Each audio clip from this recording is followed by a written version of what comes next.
Les sabots du petit Wolf, un conte de François Coppée. Il était une fois, il y a si longtemps que tout le monde a oublié la date, dans une ville du nord de l'Europe, dont le nom est si difficile à prononcer que personne ne s'en souvient. Il était une fois un petit garçon de 7 ans, nommé Wolf, orphelin de père et de mère, et resté à la charge d'une vieille tante, personne dure et avaricieuse, qui n'embrassait son neveu qu'au jour de l'an, et qui poussait un grand soupir de regret chaque fois qu'elle lui servait une écueillée de soupe. Mais le pauvre petit était d'un si bon naturel qu'il aimait tout de même la vieille femme, bien qu'elle lui fît grande peur, et qu'il ne put regarder sans trembler la grosse verrue ornée de 4 poils gris qu'elle avait au bout du nez.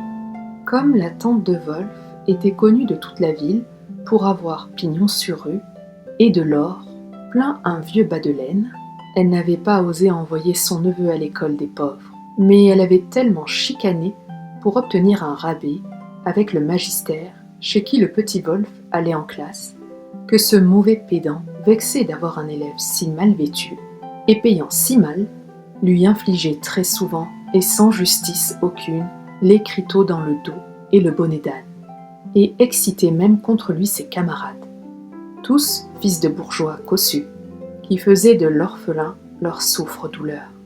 Le pauvre mignon était donc malheureux comme les pierres du chemin, et se cachait dans tous les coins pour pleurer, quand arrivèrent les fêtes de Noël. La veille du grand jour, le maître d'école devait conduire tous ses élèves à la messe de minuit et les ramener chez leurs parents.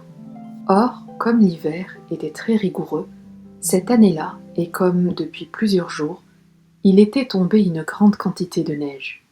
Les écoliers vinrent tous au rendez-vous chaudement empaquetés et emmitouflés, avec bonnets de fourrure enfoncés sur les oreilles, double et triple veste, gants et mitaines de tricot et bonnes grosses bottines à clous et à fortes semelles.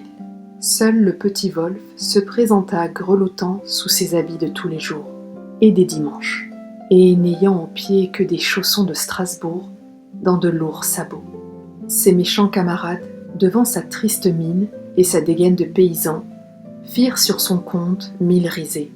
Mais l'orphelin était tellement occupé à souffler sur ses doigts et souffrait tant de ses engelures qu'il n'y prit pas garde. Et la bande de gamins, marchant deux par deux, magistère en tête, se mit en route pour la paroisse. Il faisait bon dans l'église, qui était toute resplendissante de cierges allumés. Et les écoliers, excités par la douce chaleur, profitèrent du tapage de l'orgue et des chants pour bavarder à demi-voix. Ils vantaient les réveillons qui les attendaient dans leur famille. Le fils du bourgmestre avait vu, avant de partir, une oie monstrueuse, que des truffes tachetées de points noirs, comme un léopard.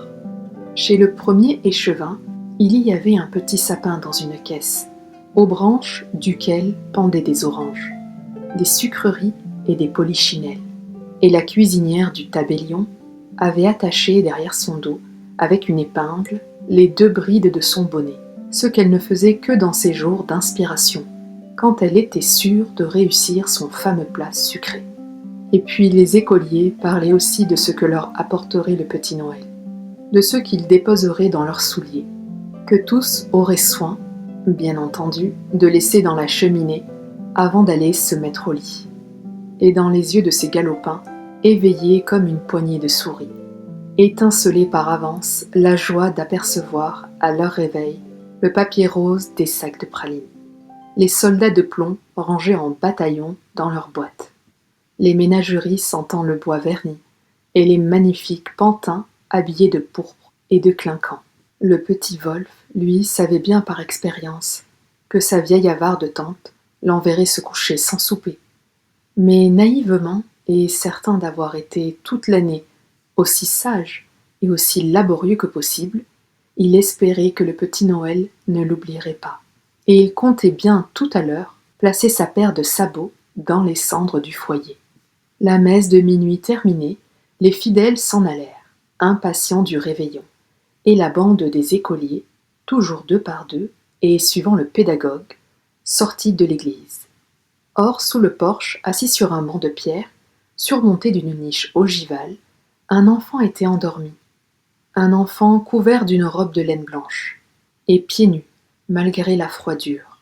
Ce n'était point un mendiant, car sa robe était propre et neuve, et près de lui, sur le sol, on voyait liés dans une serge, une équerre, une hache, une bisègue, et les autres outils de l'apprenti charpentier. Éclairé par la lueur des étoiles, son visage, aux yeux clos, avait une expression de douceur divine. Et ses longs cheveux bouclés, d'un blond roux, semblaient allumer une auréole autour de son front. Mais ses pieds d'enfant, bleuis par le froid de cette nuit cruelle de décembre, faisaient mal à voir. Les écoliers, si bien vêtus, et chaussés pour l'hiver, passèrent indifférents devant l'enfant inconnu. Quelques-uns même, fils des plus gros notables de la ville, jetèrent sur ce vagabond un regard où se lisait tout le mépris des riches pour les pauvres, des gras pour les maigres. Mais le petit Wolf, sortant de l'église le dernier, s'arrêta tout ému devant le bel enfant qui dormait. « Hélas, se dit l'orphelin, c'est affreux, ce pauvre petit va sans chaussures par un temps si rude.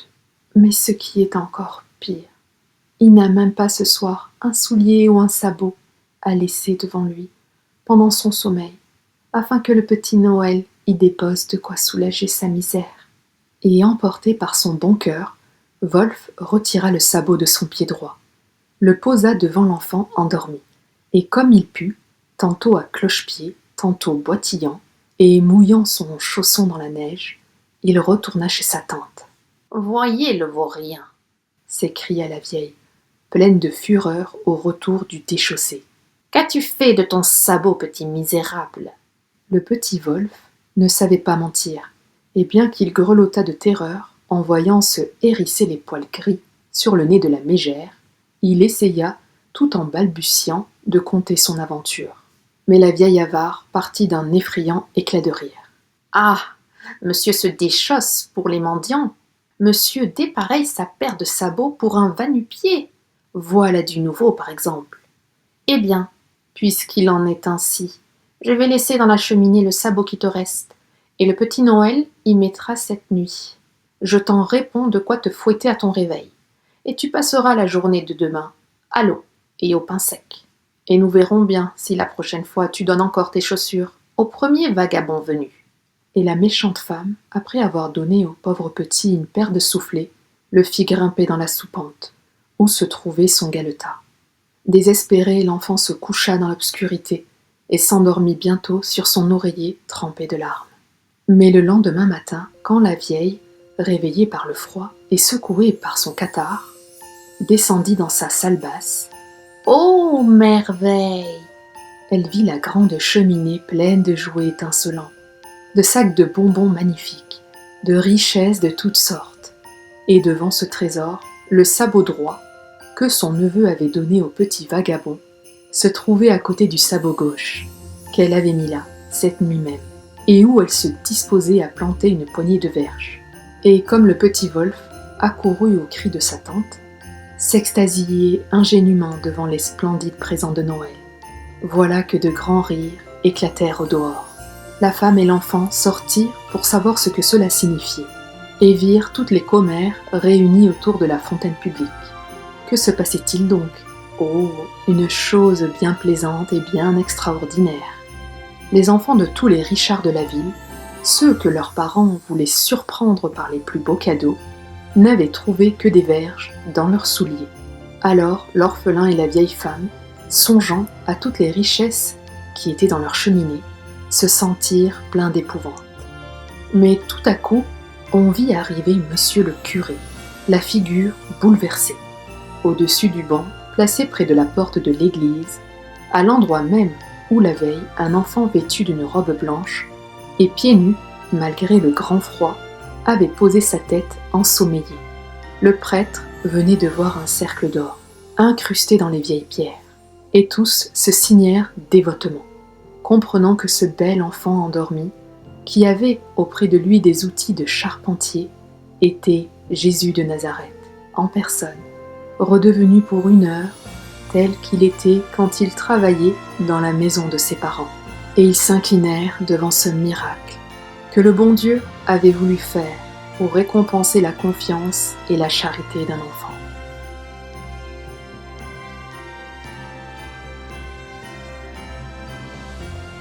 Un like et un abonnement, ça fait toujours plaisir et ça m'aide à continuer. Merci et à bientôt.